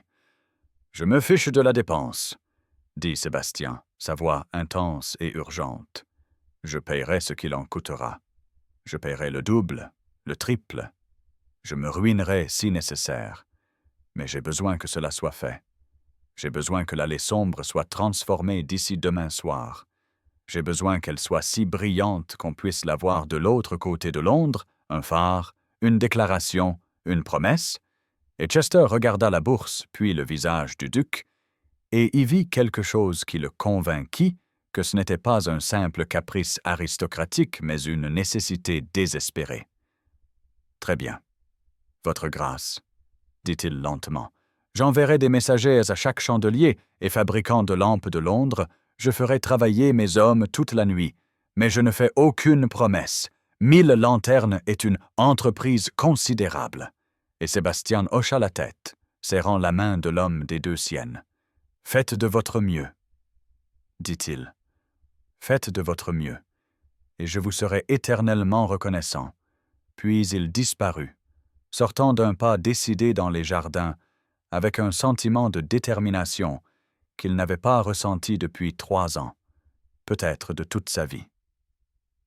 Il passa la nuit à travailler aux côtés des hommes de Chester, envoyant des messages urgents à tous les contacts qu'il avait à Londres, faisant appel à des faveurs de chandeliers et de fabricants de lampes, commandant des pièces spéciales à des artisans. Et il travailla aussi de ses propres mains, suspendant des lanternes aux branches des arbres, tendant des guirlandes lumineuses le long des sentiers, testant les mèches et taillant les bougies, et les autres travailleurs le regardaient avec étonnement, car il était inouï qu'un duc travaille comme un simple serviteur, mais Sébastien ne se souciait pas de la dignité ou des convenances, ne se souciant que de créer quelque chose d'assez beau, d'assez grandiose, pour prouver à Arabella qu'il avait changé, qu'il n'était plus l'homme qu'il avait abandonné dans les ténèbres, mais quelqu'un prêt à créer la lumière, prêt à tout risquer par amour. Alors que l'aube se levait sur Londres, Sébastien se tint à l'entrée de l'allée sombre et contempla ce qu'ils avaient créé. Et même épuisé et couvert de suie et de cire de bougies, il sentit son souffle se couper à cette vue, car l'avenue d'un quart de mille avait été complètement transformée. Chaque arbre était suspendu de dizaines de lanternes de soie chinoise aux couleurs de joyaux qui brilleraient comme des étoiles capturées, des lustres en cristal suspendus aux branches les plus solides pour capter et multiplier la lumière, des candélabres bordant les 2 côtés du chemin créant une rivière de flammes, et tissés à travers le feuillage se trouvaient des milliers de petites lumières qui feraient scintiller et danser tout le corridor, et c'était magnifique, plus beau qu'il ne l'avait imaginé. Un tunnel de lumière là où les ténèbres avaient autrefois régné, une manifestation physique de la transformation qu'il espérait s'être produite dans son propre cœur. Maintenant, pensa-t-il, maintenant je dois convaincre Arabella de venir voir cela. Je dois trouver les mots pour lui demander une chance de plus, une opportunité de plus de prouver que je suis digne de son amour, et alors que le soleil montait plus haut et que les travailleurs commençaient à se disperser, Sébastien retourna lentement à travers les jardins vers sa voiture qui attendait, répétant et écartant une douzaine de discours différents, essayant de trouver les mots parfaits pour transmettre tout ce qu'il ressentait, tout ce qu'il avait appris, tout ce qu'il voulait promettre, et sachant que quoi qu'il dise, ce ne serait pas assez. Que seules les lumières elles-mêmes, seul le grand geste de transformer les ténèbres en beauté, pourraient peut-être communiquer la profondeur de son amour et la sincérité de sa transformation. Et il pria, plus fort qu'il n'avait prié pour quoi que ce soit dans sa vie, que ce soit suffisant, qu'Arabella voie ce qu'il avait créé et comprenne ce qu'il essayait de dire. Qu'elle lui donne la chance qu'il ne méritait pas, mais dont il avait désespérément besoin. La chance de l'aimer comme elle méritait d'être aimée, complètement et sans réserve, de tout son cœur et de tout son être, non plus hanté par le passé, mais libre d'embrasser l'avenir qu'ils pourraient en construire ensemble. Arabella se tenait dans le salon de Fairfax House le soir suivant, tournant et retournant la petite carte de couleur crème entre ses mains, lisant le message pour peut-être la 20e fois depuis que le laquais du duc l'avait livré 1 heure auparavant. Et chaque fois, les mots semblaient changer de sens, promettre quelque chose de différent, offrir de l'espoir ou un crève-cœur à parts égales selon la façon dont elle choisissait de les interpréter. Venez au jardin de Vauxhall au crépuscule. Venez seul. Faites-moi confiance une dernière fois. S. Et ces 6 derniers mots étaient ce qui la tenait captive, ce qui faisait battre son cœur et trembler ses mains, car ils impliquaient une finalité, une fin, une dernière requête avant ce qui viendrait ensuite. Et elle ne pouvait décider si cette fin serait son adieu. J'ai choisi Georgiana. Je suis désolé. Je vous souhaite bonne chance, ou quelque chose de tout à fait différent, quelque chose qu'elle osait à peine imaginer. Elle s'était habillée simplement, presque avec défi, dans une robe de mousseline crème, avec un minimum d'ornement, ses cheveux ramenés en arrière dans un style élégant, mais simple, car elle en avait fini d'essayer d'être ce que les autres voulaient qu'elle soit. Fini les grands gestes et les performances soignées. Si Sébastien voulait la voir, ce serait en tant qu'elle-même, simple et honnête, et refusant de rivaliser avec un fantôme. Et si cela ne suffisait pas, alors cela n'avait jamais été suffisant. Et elle rentrerait chez elle, pleurerait pendant 1 semaine, et trouverait ensuite un moyen d'avancer dans sa vie, de trouver le contentement, sinon la joie, d'être la vieille tante qui souriait trop fort, et dont les yeux gardaient une ombre permanente de ce qui aurait pu être. Mais même en se disant qu'elle était prête à avoir le cœur brisé, même en répétant dans son esprit comment elle répondrait avec dignité quand il lui dirait qu'il ne pouvait pas laisser partir Georgiana, une petite partie obstinée de son cœur refusait de renoncer entièrement à l'espoir, car l'homme qui lui avait tenu la main à la Royal Academy, qui lui avait demandé si elle était assez courageuse pour choisir ce qui comptait, qu'il l'avait embrassée dans son bureau avec une tendresse si désespérée. Cet homme l'aimait, elle en était certaine.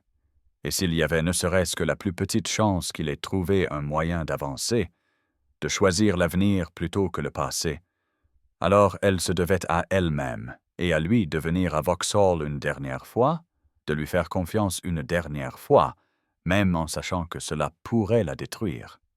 Le trajet en voiture jusqu'à Vauxhall sembla durer à la fois une éternité et un instant, et en approchant des jardins, Arabella remarqua quelque chose d'étrange. Beaucoup plus de circulation que d'habitude pour un jeudi soir, des foules de gens se dirigeant vers l'entrée, leurs visages animés de curiosité et d'excitation, et elle entendit des bribes de conversation alors que sa voiture ralentissait. « Jamais rien vu de tel. Le duc est devenu fou.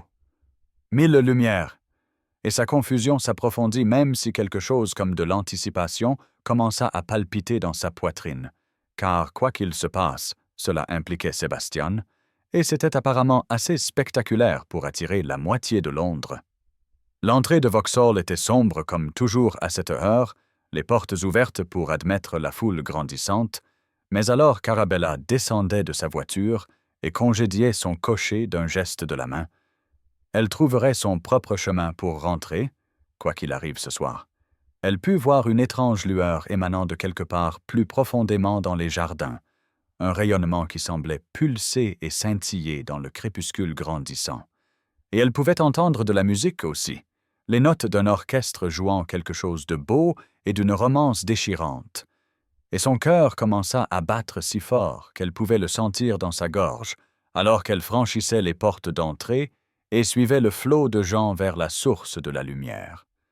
Le sentier serpentait à travers les bosquets sombres et les pavillons ombragés habituels, mais devant, au loin, Arabella pouvait voir ce qui ressemblait à un lever de soleil dans la mauvaise direction, une lueur dorée qui semblait mettre le feu à l'air même, et alors qu'elle contournait le dernier virage et que l'allée sombre apparut, elle s'arrêta si brusquement que quelqu'un derrière elle faillit la percuter. Mais elle le remarqua à peine, respira à peine, car ce qu'elle voyait était impossible, d'une beauté incommensurable. Un spectacle qui remplit ses yeux de larmes et fit voler sa main à sa bouche pour retenir un son qui était à moitié sanglot et à moitié rire. L'allée sombre avait été transformée entièrement, complètement, magnifiquement. Chaque arbre le long de l'avenue d'un quart de mille était enveloppé et suspendu de centaines de lanternes de soie aux couleurs de joyaux, rubis, saphirs, émeraudes et or, et elles brillaient de l'intérieur comme des étoiles capturées, transformant le feuillage en quelque chose sorti d'un conte de fées, et suspendues aux branches les plus solides se trouvaient des lustres en cristal qui captaient et multipliaient la lumière en 1000 fragments scintillants, et bordant les deux côtés du chemin se trouvaient des candélabres ornés, des dizaines d'entre eux, créant une rivière de flammes qui coulait au centre de l'avenue et tissée à travers tout cela, enfilée entre les feuilles et les branches, se trouvaient des milliers de petites lumières, comme des lucioles figées sur place, et l'effet était à couper le souffle, écrasant, un tunnel de pure radiance où les ténèbres avaient autrefois régné, la nuit transformée en quelque chose de plus brillant que le jour. Et Arabella se tenait à l'entrée de ce corridor de lumière et sentit son calme soigneusement construit voler en éclats, sentit les larmes couler sur son visage alors que la compréhension la submergeait par vagues. Sébastien avait fait cela, avait créé cela, avait dépensé ce qui devait être une fortune pour illuminer l'endroit où il l'avait abandonné, et le symbolisme était si clair, si parfait, si totalement lui.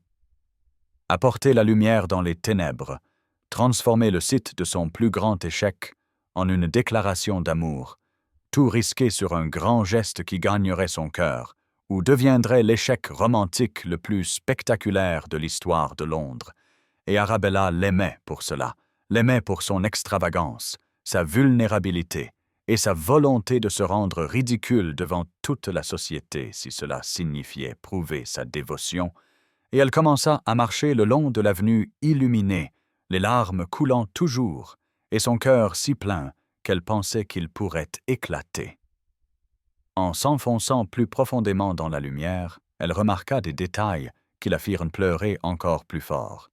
Certaines lanternes portaient des mots écrits de la main distinctive de Sébastien, des citations de leur conversation des dernières semaines. « Vous voyez ce que les autres manquent. Vous me donnez envie d'être digne. Vous êtes remarquable. » Et tissées entre celles-ci se trouvaient des excuses. « Pardonnez-moi. J'avais tort. Je vous ai abandonné. » Et des déclarations.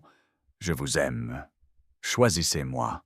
Restez. » Et elle s'arrêta pour les lire, ses doigts effleurant la soie comme si elle pouvait le toucher à travers les mottes, comme si cette forêt de lumière était une extension de son cœur rendu visible.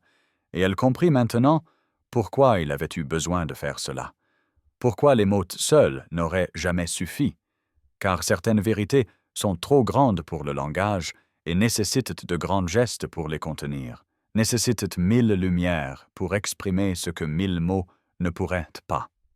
Au bout de l'allée, à l'endroit même où il l'avait laissé seul dans l'obscurité des semaines auparavant, Sébastien attendait, et même de loin.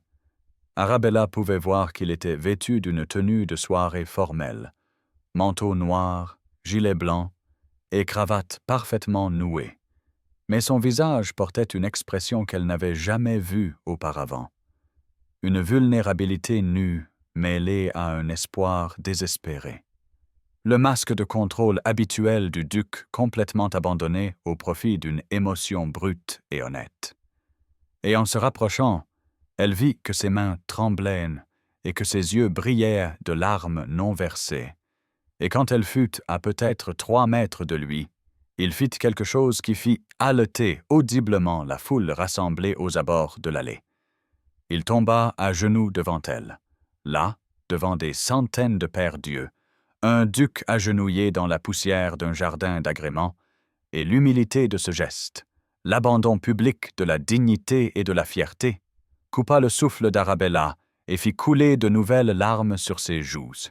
« Je vous ai abandonné dans les ténèbres, Arabella, » dit Sébastien, et sa voix était assez forte pour être entendue par la foule qui regardait, mais aussi intime, destinée à elle seule. Je vous ai laissé seul et effrayé en ce lieu, et aucun mot ne peut défaire cela. Aucune excuse ne peut effacer la peine que j'ai causée. Alors je vous offre ceci à la place.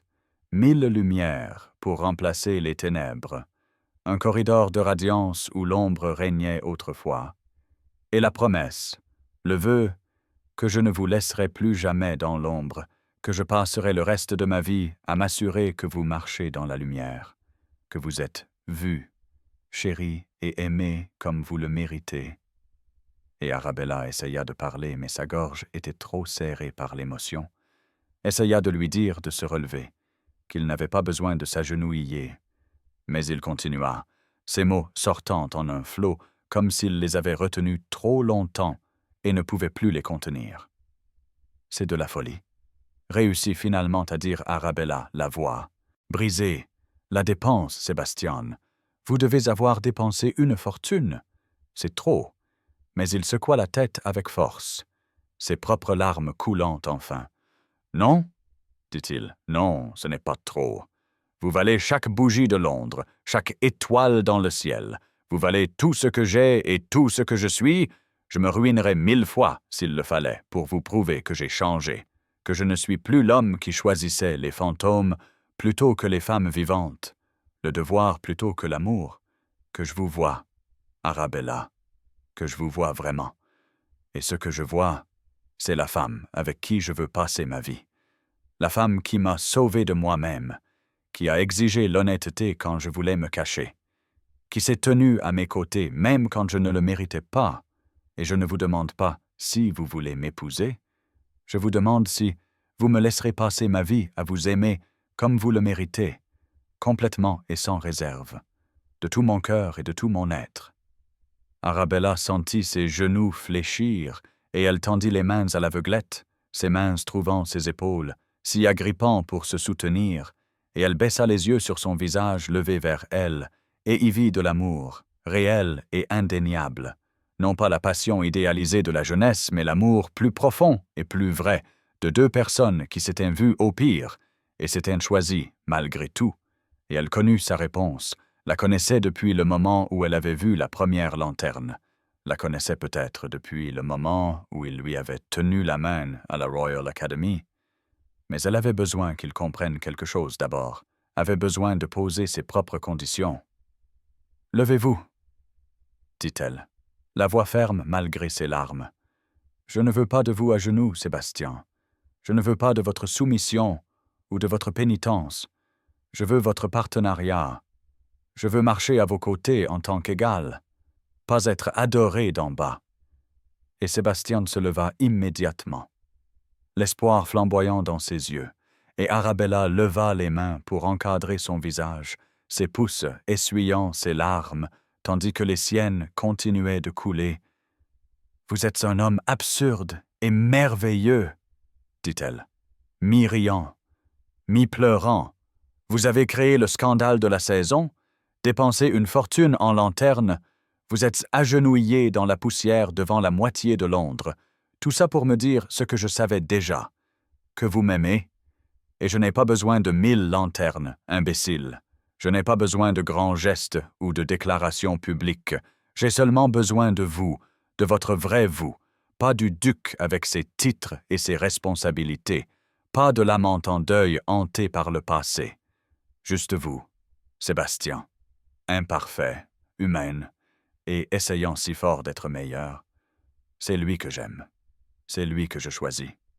Sébastien laissa échapper un son qui aurait pu être un rire, un sanglot, ou les deux, ses mains venant couvrir les siennes là où elles reposaient sur son visage. « Alors vous m'aurez » dit-il, la voix rauque d'émotion.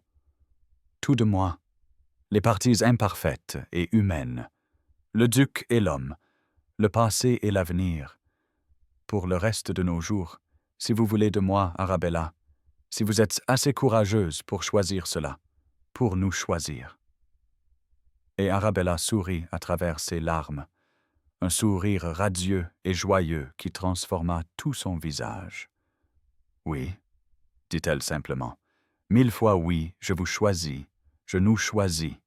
Je choisis cette folie et cet amour et cet avenir que nous construirons ensemble. » Et avant qu'elle ne puisse dire autre chose, Sébastien la prit dans ses bras et l'embrassa.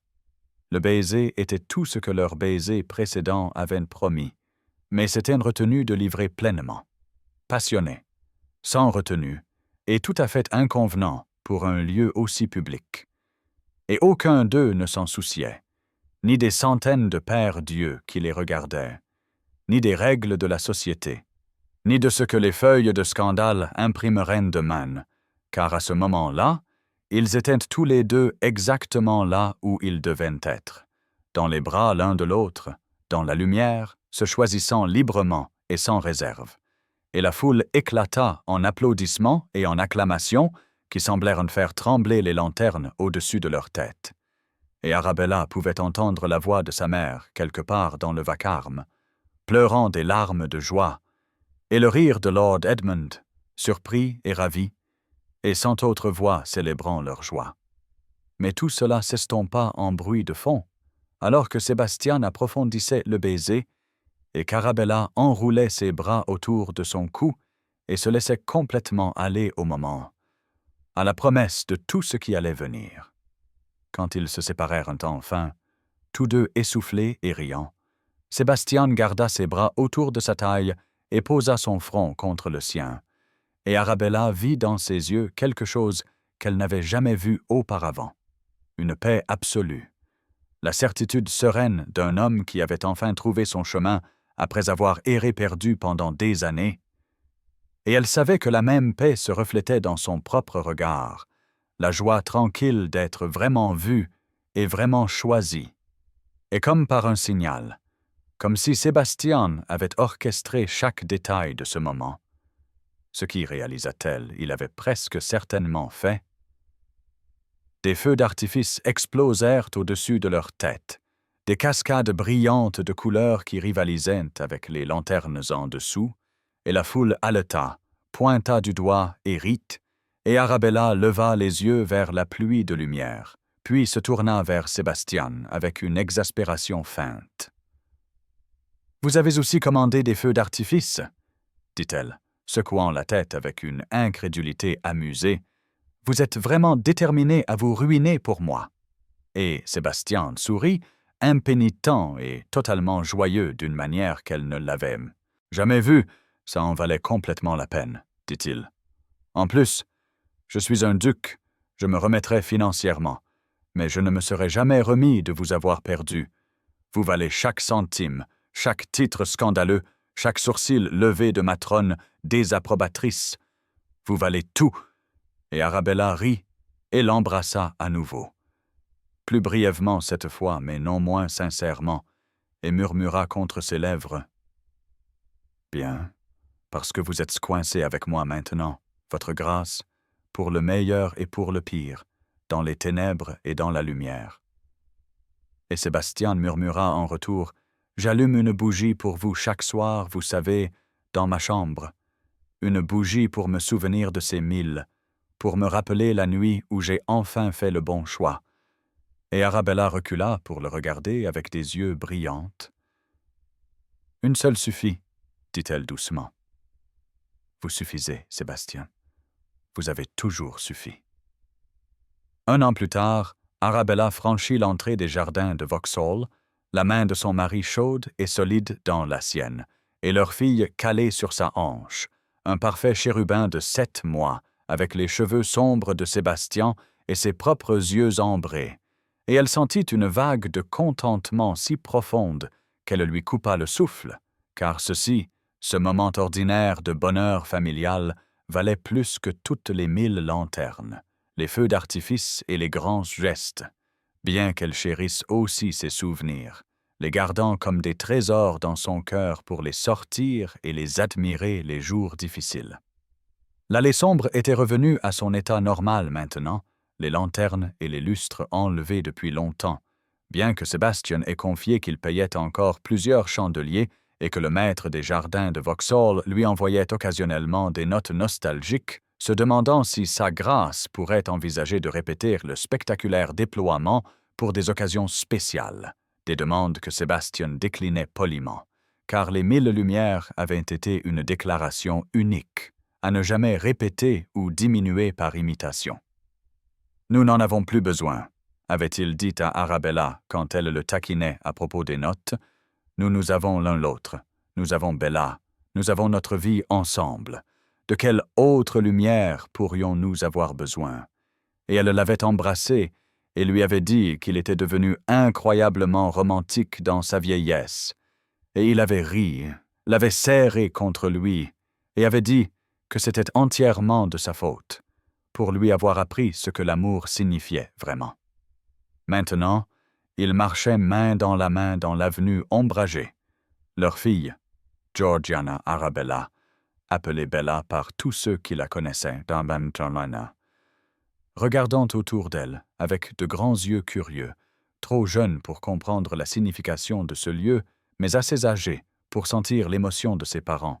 Et quand ils atteignirent le milieu de l'allée, l'endroit exact, où Sébastien s'était agenouillé un an auparavant, où il avait abandonné Arabella dans les ténèbres des semaines avant cela, il s'arrêta et porta la main d'Arabella à ses lèvres, l'embrassant avec une tendresse qui, même après un an de mariage, faisait encore battre son cœur. « J'allume une bougie pour vous chaque soir, vous savez, » dit-il, répétant les mots qu'il avait murmurés un an auparavant dans notre chambre. « Une bougie pour me souvenir des 1000, pour me rappeler à quel point j'ai de la chance, à quel point j'ai failli vous perdre. » Et Arabella passa Bella sur son autre hanche et tendit sa main libre pour toucher le visage de Sébastien. « Une seule suffit, » dit-elle, faisant écho à sa réponse de cette nuit-là. « Vous suffisez, vous avez toujours suffi. » Puis, parce qu'elle ne pouvait résister, elle ajouta avec un sourire malicieux. « Bien que j'apprécie que vous ayez nommé notre fille d'après votre ancienne fiancée décédée, ce n'est pas du tout étrange ou potentiellement gênant. » Et Sébastien rit, du rire libre et sans retenue qu'il avait appris au cours de leur année ensemble, qui venait plus facilement maintenant qu'il ne l'avait jamais fait auparavant. « Nous l'avons nommée d'après 2 femmes qui ont changé ma vie, » dit-il. « Georgiana qui m'a appris ce que signifiait pleurer et lâcher prise, et vous, Arabella, qui m'avez appris ce que signifie vivre et avancer. Elle porte vos 2 noms parce qu'elle représente à la fois le passé avec lequel j'ai fait la paix et l'avenir que je construis avec vous. » Et Arabella sentit les larmes lui piquer les yeux. Des larmes de joie, le genre qu'elle pleurait souvent maintenant, car la joie avait une façon de la submerger de la meilleure des manières. Et elle se pencha pour embrasser doucement son mari. « Notre fille va grandir avec l'histoire d'origine la plus ridicule, » murmura-t-elle contre ses lèvres. « Votre père a allumé 1000 lanternes pour gagner mon cœur. Comment l'un de ses prétendants pourra-t-il jamais rivaliser avec ça ?» Et Sébastien recula avec un sourire malicieux. « Bien, » dit-il, « qu'ils essayent et échouent. Elle peut rester à la maison avec nous jusqu'à ses 40 ans. » Et Arabella rit, lui donna une tape sur le bras, et ils se remirent à marcher, émergeant de l'allée sombre, pour entrer dans les jardins principaux illuminés, où des lanternes, un nombre normal et raisonnable de lanternes, projetaient des flaques de lumière chaude sur les sentiers et les pavillons, et l'orchestre jouait au loin, et des familles et des couples se promenaient dans la soirée d'été. Et Arabella regarda sa petite famille, son mari et sa fille, et sentit la certitude sereine de quelqu'un qui avait trouvé exactement sa place. Ils marchèrent ensemble de l'ombre à la lumière, de l'avenue sombre au jardin lumineux, du passé à l'avenir. Et si Sébastien jeta un regard en arrière sur l'allée sombre derrière eux, Arabella comprit. Ils n'oublieraient jamais où ils avaient été, ce qu'ils avaient surmonté, mais ils ne vivraient plus là, ne laisseraient pas les ombres les définir, car ils avaient appris la vérité la plus importante de toutes, que l'amour ne résidait pas seulement dans les grands gestes, mais dans les choix quotidiens, dans le fait de se choisir encore et encore dans les ténèbres et dans la lumière, dans la lutte et dans la joie, dans tous les moments ordinaires et extraordinaires qui composaient une vie. Et alors qu'ils franchissaient les portes de Vauxhall et se dirigeaient vers leur voiture qui attendait, sortant dans la soirée londonienne avec leur fille entre eux, Arabella sut que c'était la véritable fin heureuse, pas les 1000 lanternes ou la demande en mariage public ou la romance de contes de fées, mais ceci. Ce choix simple et profond l'un de l'autre, cet engagement à marcher ensemble, où que le chemin puisse mener, cet amour qui avait été testé et s'était avéré vrai, cette famille qu'ils avaient créée ensemble, cet avenir qu'ils construisaient un jour, un moment, un choix à la fois, passant toujours de l'ombre à la lumière, toujours ensemble, toujours chez eux.